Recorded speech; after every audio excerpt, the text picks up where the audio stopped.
Hello दोस्तों, नमस्कार। स्वागत है आप सभी का आपके अपने चैनल में। दोस्तों आज के इस वीडियो में हम पढ़ेंगे संज्ञा। दोस्तों ध्यान से सुनिएगा और ध्यान से देखिएगा भी। दोस्तों संज्ञा हिंदी का एक टॉपिक है जिसमें से एक दो नंबर का प्रश्न पूछा जाता है। संज्ञा हम कहते किसे हैं तो किसी प्राणी, वस्तु, स्थान या भाव के नाम को संज्ञा कहा जाता है। ध्यान से सुन लीजिए और देख भी लीजिए। किसी प्राणी, वस्तु, स्थान या भाव के नाम को संज्ञा कहा जाता है। जैसे कि उदाहरण के लिए आप देख सकते हैं राम, सीता, ये क्या है? किसी व्यक्ति का नाम है।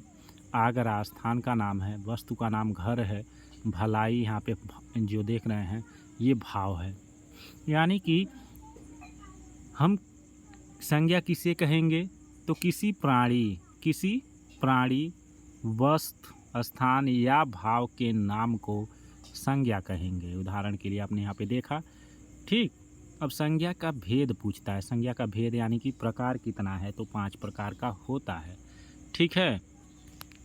जिसमें से पहला है व्यक्तिवाचक संज्ञा, जातिवाचक संज्ञा दूसरा, तीसरा भाववाचक संज्ञा, समूहवाचक संज्ञा और द्रव्यवाचक संज्ञा। ये 5 जो है इसके भेद हैं यानी कि प्रकार हैं। अब जानेंगे कि हम व्यक्तिवाचक संज्ञा किसे कहते हैं।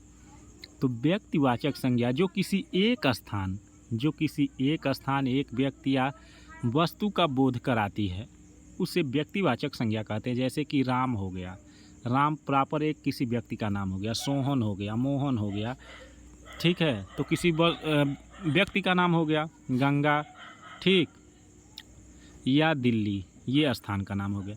तो ये जो चीज़ें हैं ये व्यक्तिवाचक, किसी एक पार्टिकुलर व्यक्ति या स्थान या, ठीक है, वस्तु या किसी भी चीज़ का नाम रख कर बुलाया जाता है तो उसे व्यक्तिवाचक संज्ञा कहते हैं, ठीक है ना। अब देखेंगे जातिवाचक संज्ञा।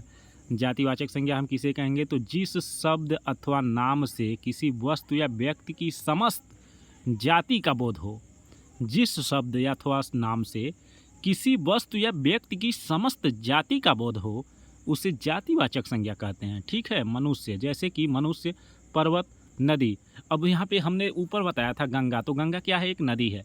अब यहाँ पे हम नदी कर रहे हैं तो नदी जाति पूरा समूह का नाम हो गया। नदी पूरे समूह, नदी समूह वर्ग, अमेजन नदी, केरल में जो है नदी, जो भी नदी है, नर्मदा नदी, कावेरी नदी, गंगा, यमुना, सरस्वती, इन सभी आ जाएंगी इसमें, ठीक है। तो ये जातिवाचक, उनकी जाति का बोध हो गया। पर्वत हो गया, हिमालय पर्वत हो गया, ये हिमालय लिखेंगे हिमालय तो ये हो जाएगा व्यक्तिवाचक में, लेकिन अगर पर्वत कर देंगे तो हो जाएगा जातिवाचक में, ठीक है ना। मनुष्य हो गया। अब यहाँ पे हम किसी राम का नाम लिख दिए, सोहन का नाम लिख दिए, ठीक है, तो ये व्यक्तिवाचक हो गया। वहीं मनुष्य कह दिए तो ये जातिवाचक, यानी कि पूरा मनुष्य समाज का बोध हो गया, ठीक। अब देखेंगे भाववाचक संज्ञा हम किसे कहेंगे। भाववाचक किसी भाव, गुण, दशा आदि का ज्ञान कराने वाले शब्द भाववाचक संज्ञा होते हैं। जैसे कि यहाँ पे देखेंगे क्रोध हो गया, मिठास हो गया, यौवन हो गया, कालिमा हो गया, ये सब चीज़ें जो हैं ये भाववाचक संज्ञा के अंतर्गत आते हैं, ठीक है। अब यहाँ पे देखेंगे हमने कुछ यहाँ पे और महत्वपूर्ण चीज़ें जो याद रखने योग्य हैं आपको बता देना चाहता हूँ। जैसे कि भाववाचक संज्ञा का निर्माण जो है ना जातिवाचक संज्ञा शब्दों से, सर्वनाम से, विशेषण से, ठीक है, क्रिया से, अव्यय से किया जा सकता है, ठीक है। चलिए देखते हैं कि किस प्रकार से ये शब्द हैं। जैसे कि यहाँ पे जातिवाचक संज्ञा जो है, जातिवाचक संज्ञा से भाववाचक। जैसे कि जातिवाचक संज्ञा क्या है? पुरुष है तो भाववाचक इसका कैसे बनेगा? पुरुषत्व हो जाएगा। पुरुषत्व। नारी है, ये जातिवाचक संज्ञा है तो नारीत्व हो जाएगा। गुरु है तो गुरुत्व हो जाएगा। ये जातिवाचक संज्ञा से हम भाववाचक संज्ञा बना लेते हैं इस प्रकार से। अब देखिएगा सर्वनाम से हम भाववाचक संज्ञा कैसे बनाएंगे।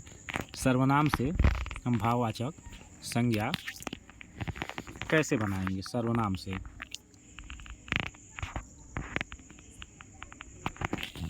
अपना, अपना क्या है? सर्वनाम है तो अपनत्व हो जाएगा। ममत्व हो जाएगा। निज जो है सर्वनाम है तो निजत्व हो जाएगा। इस प्रकार से भाववाचक संज्ञा का निर्माण हो जाता है। विशेषण से हम कैसे बनाएंगे?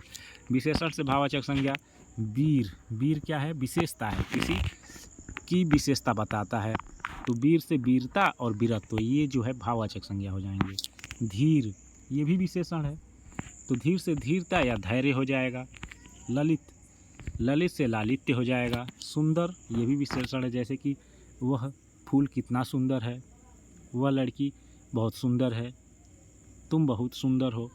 तो ये विशेषण है जिससे हम भाववाचक संज्ञा बना लेते हैं, सुंदरता, सौंदर्य। ठीक है, अब आगे देख लेते हैं हम क्रिया से किस प्रकार से भाववाचक बनाएंगे। क्रिया पढ़ना, सजाना, दौड़ना, घबराना, ये जो है क्रियाएं हैं। पढ़ना से पढ़ाई हो जाएगा, सजना से सजावट हो गया, दौड़ना से दौड़ हो गया, घबराना से घबराहट हो गया। जैसे कि भाववाचक संज्ञा जो है ना, सिर्फ हम उसका अनुभव करते हैं।